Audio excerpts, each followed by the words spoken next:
لكم كثيرا يبين لكم كثيرا مما كنتم تخفون من الكتاب ويعفو عن كثير قد جاءكم من الله نور وكتاب مبين يهدي به الله من اتبع رضوانه سبل السلام ويخرجهم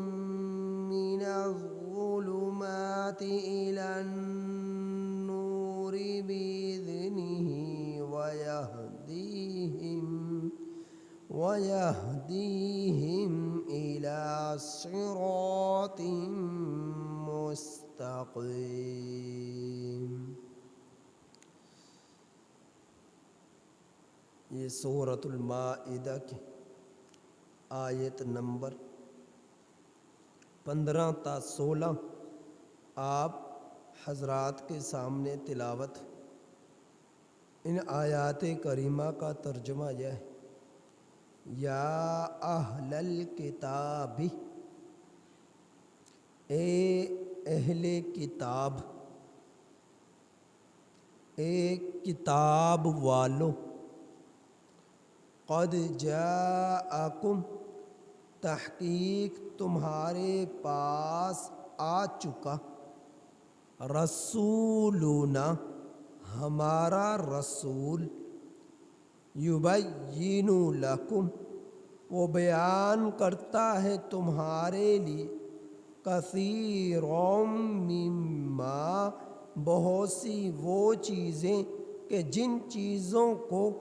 کنتم تخفون، تم لوگ چھپاتے ہو، من الکتاب، کتاب سے، وَيَعْفُو عَن كَثِيرٍ، اور بہت سی چیزوں سے درگزر کرتا ہے، معاف کرتا ہے. قد جاءکم، تحقیق تمہارے پاس آ چکی، من اللہ، اللہ کی طرف سے، نور، روشنی، و کتاب مبین، اور کتاب روشن اور روشن کرنے والی کتاب. یہدی بہ اللہ، وہ اس کتاب کے ذریعے، اللہ اس کتاب کے ذریعے رہنمائی کرتا ہے، ہدایت دیتا ہے، من اتبع، اس شخص کو جو پیروی کرے، رضوانہ، اس کی خوشنودگی کی، اس کی رضا کی، سبل السلام، سلامتی والے راستے کی، وَيُخْرِجُهُمْ، وہ نکالتا ہے ان کو، من الظلمات، اندھیروں سے،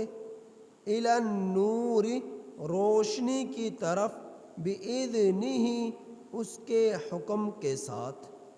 وَيَهْدِيهِمْ، وہ ان کو ہدایت دیتا ہے، الی صراط مستقیم، سیدھے راستے کی طرف. ان آیات کریمہ سے پہلے اللہ جل جلالہ نے اہل یہود اور اہل نصارہ کا الگ الگ ذکر فرمایا، دونوں کو مخاطب کر کر. وَلَقَدْ أَخَذَ اللَّهُ مِيثَاقَ بَنِي اسرائیل سے اللہ جل جلالہ نے اہل یہود کا ذکر فرمایا. وَمِنَ الَّذِينَ قَالُوا إِنَّا نَصَارَىٰ، یہاں سے الگ سے خصوصیت کے ساتھ اہل نصارہ کو مخاطب فرمایا، اور اب یا اہل الکتاب سے اہل یہود اور اہل نصارہ ان دونوں کو مخاطب فرمایا۔ یا اہل الکتاب، اے کتاب والو، یعنی اے یہودیوں، اے عیسائیوں، نصرانیوں۔ تو یہودیوں اور نصرانیوں دونوں کتاب والے تھے، ان پر تورات نازل کی گئی، نصارہ پر انجیل نازل کی گئی۔ تو یہ لوگ مخاطب ہیں اس آیت کریمہ میں۔ اللہ جل جلالہ ان دونوں کو مخاطب کرتے ہوئے فرما رہے ہیں تمہارے پاس آ چکا ہمارا رسول۔ رسول سے مراد یہاں پر نبی کریم صلی اللہ علیہ وسلم کی ذات اقدس ہے کہ اے یہودیوں، اے کتاب والو، یعنی اے یہودیوں، تمہارے پاس ہمارا رسول محمد مصطفیٰ صلی اللہ علیہ وسلم آ چکا۔ یا اہل الکتاب، اے عیسائیوں، اے نصرانیوں، تمہارے پاس ہمارا پیغمبر محمد مصطفیٰ صلی اللہ علیہ وسلم آ چکا۔ وہ بیان کرتا ہے تمہارے لیے بہت سی وہ باتیں جن کو تم چھپاتے ہو کتاب سے۔ اہل یہود کے علماء، اہل نصارہ کے علماء تورات سے، انجیل سے ان لوگوں کو ان کی مرضی کے مسائل بتلاتے کہ جن سے ان کی جیبیں بھرتی، لیکن جہاں پر لگتا کہ ان کے مطلب کا مسئلہ نہ بتلائیں گے تو وہ اس مسئلے تو ہمارے جیبیں نہ بھریں گی، تو ان مسائل کو چھپا لیتے، لوگوں کو ان کی مرضی کے مسائل اپنی طرف سے شامل کر کر بیان کر دیتے کہ لوگ چھلانگیں لگاتے ہوئے واپس جاتے، دوڑیں لگاتے۔ تو وہ لوگ اپنی مرضی سے، اپنی طرف سے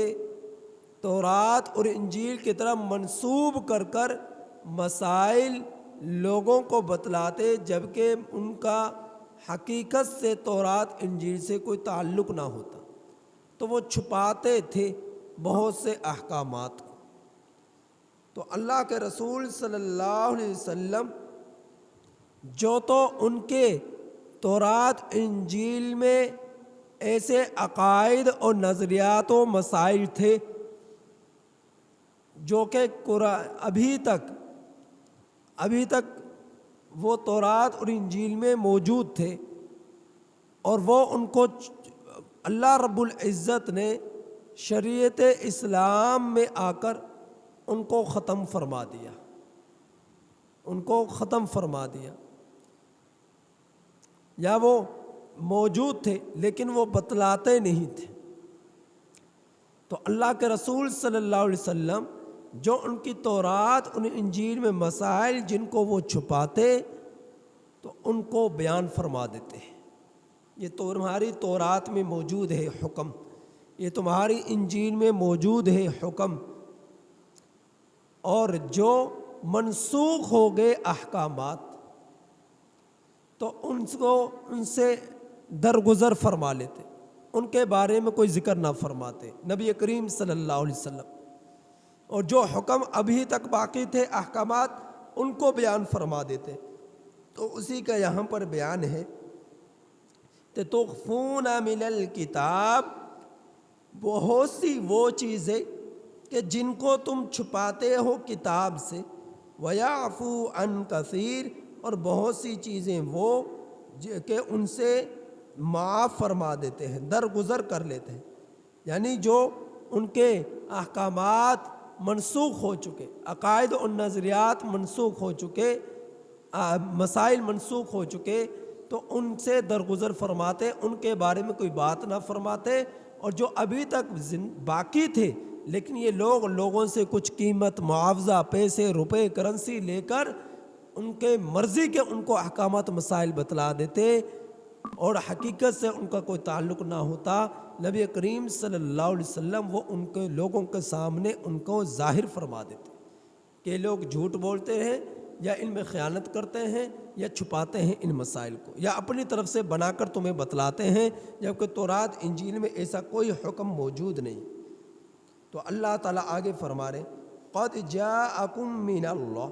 تحقیق تمہارے پاس آ چکی اللہ کی طرف سے نور، روشنی، و کتاب مبین، اور روشن کرنے والی کتاب۔ ان اگلی آیت میں اور یہاں اس آیت کریمہ میں اللہ رب العزت نے اہل کتاب کو مخاطب فرما کر نبی کریم صلی اللہ علیہ وسلم کا ذکر فرمایا اور آپ صلی اللہ علیہ وسلم کے ساتھ قرآن مجید، قرآن حکیم کا تذکرہ فرمایا۔ یاد رکھیے گا یہاں پر جو آیا ہے نور و کتاب مبین، بعض لوگ مغالطے میں ڈالتے ہیں، دھوکے میں ڈالتے ہیں کہ یہاں نور سے مراد نبی کریم صلی اللہ علیہ وسلم کی ذات اقدس ہے، کہ آپ نور ہیں، آدمی نہیں ہیں، بشر نہیں ہیں، آپ نور ہیں۔ تو جبکہ یہاں نور سے مراد قرآن مجید ہے، قرآن مجید ہے۔ تو اگلی آیت میں کریمہ میں بھی اسی قرآن مجید ہی کا ذکر ہے کہ جو شخص قرآن مجید پر ایمان لائے گا اور اس کے احکامات پر عمل کرے گا، اس کی اتباع کرے گا، تو اللہ رب العزت ایسے شخص کو اندھیروں سے روشنی کی طرف لے آئے گا اور سیدھے راستے پر چلائے گا، اور جو اس کو چھوڑ دے گا وہ تاریکیوں میں رہے گا، گمراہ ہو جائے گا، وہ روشن راستے کی طرف یعنی ایمان اور سلامتی والا راستہ شریعت اسلام کی طرف نہیں آئے گا بلکہ بھٹک جائے گا، گمراہ ہو جائے گا۔ تو اگلی آیت کریمہ میں بھی قرآن مجید ہی کا ذکر ہے۔ تو خصوصیت کے ساتھ ان دونوں آیات کریمہ میں اہل کتاب کو مخاطب فرما کر نبی کریم صلی اللہ علیہ وسلم کا ذکر اور قرآن مجید کا تذکرہ فرمایا۔ باقی نور اور بشر اس کی تفصیل وہ انشاءاللہ میں کل تفصیل کے ساتھ وضاحت کروں گا۔ تو آج کا تفسیر آیات کا خلاصہ یہ ہوا کہ اہل کتاب کو مخاطب کر کر اللہ رب العزت نے یہ بات واضح فرما دی کہ اللہ کے رسول صلی اللہ علیہ وسلم آخری پیغمبر ہیں، اور آپ صلی اللہ علیہ وسلم پوری دنیا کے انسانوں کی طرف رسول بنا کر مبعوث فرمائے گئے، چاہے پوری دنیا کے لوگوں میں اہل یہود ہوں، اہل نصارہ ہوں، کسی بھی مذہب سے تعلق رکھنے والے ہوں۔ لیکن اس آیت کریمہ میں خصوصیت کے ساتھ اہل کتاب میں یہودیوں اور نصرانیوں کا ذکر فرمایا اور انہیں واضح کر دی بات کہ جو کچھ تم چھپاؤ گے میرا پیغمبر ان کو واضح کرے گا، جو تم تورات سے انجیل سے چھپاؤ گے، اور جو تم حقیقت بیان کرو گے اس کے بارے میں بھی اللہ کے رسول صلی اللہ علیہ وسلم بتلائیں گے کہ یہ واقعتاً حکم تورات انجیل میں موجود ہے۔ اور ان کی اس خیانت کا ذکر فرما دیا کہ لوگوں سے چند ٹکوں کی خاطر تورات اور انجیل کے احکامات کو یہ لوگ چھپاتے ہیں، اور فرمایا کہ اب یہ گمراہی سے کس صورت میں نکل سکتے ہیں؟ اسی صورت میں نکل سکتے ہیں کہ یہ لوگ نبی کریم صلی اللہ علیہ وسلم پر ایمان لائے اور آپ پر جو قرآن مجید نازل کیا گیا ہے اس کو اوپر ایمان لائے اور اس کے احکامات پر عمل کرے، کیونکہ قرآن کریم ہی واضح وہ کتاب ہے جو لوگوں کو اندھیروں سے روشنی کی طرف لے کر آتی ہے اور سیدھے راستے پر چلاتی ہے، اور جو قرآن کریم سے رشتے کو توڑے گا وہ گمراہ ہو جائے گا۔ اور قرآن مجید پر عمل تبھی کیا جا سکتا ہے کہ جب نبی کریم صلی اللہ علیہ وسلم پر ایمان لائے جائے اور آپ صلی اللہ علیہ وسلم کے بتلائے ہوئے تمام احکامات و مسائل پر عمل کیا جائے، اور یقیناً نبی کریم صلی اللہ علیہ وسلم وہی باتیں بتاتے ہیں جو اللہ کی طرف سے آپ پر بطور قرآن مجید کے نازل کی گئی، یا اللہ کی طرف سے آپ پر بطور حدیث قدسی کے آپ کی طرف نازل کی گئی۔ تو قرآن کریم ہے یا حدیث ہے، دونوں ہی چیزیں اللہ رب العزت نے نبی کریم صلی اللہ علیہ وسلم پر نازل فرمائی۔ قرآن کریم الفاظ بھی قرآن کریم کے نازل ہوئے، معنی بھی اللہ رب العزت کی طرف سے نازل ہوئے، اور حدیث میں الفاظ نبی کریم صلی اللہ علیہ وسلم کے ہیں اور معنی و تفسیر اللہ رب العزت کی طرف سے بتلائی ہوئی ہے۔ یعنی حدیث میں تمام باتیں اللہ کی طرف سے آپ کی طرف القاء کی گئی ہیں، آپ کو بتلائی گئی ہیں۔ ہاں، الفاظ نبی کریم صلی اللہ علیہ وسلم کے ہیں، اور قرآن کریم اس کے الفاظ بھی اللہ کی طرف سے اور اس کا مفہوم بھی اللہ کی طرف سے، دونوں ہی چیزیں اللہ کی طرف سے بیان کردہ ہیں۔ لہٰذا آپ صلی اللہ علیہ وسلم پر ایمان لائے بغیر، چاہے اہل یہود ہوں، چاہے نصرانی ہوں، چاہے پوری دنیا کے کسی بھی مذہب سے تعلق رکھنے والے لوگ ہوں، ایمان لائے بغیر کوئی چارہ کار نہیں، نجات نہیں ہے۔ اللہ سے دعا ہے کہ اللہ تعالیٰ عمل کی توفیق نصیب فرمائے۔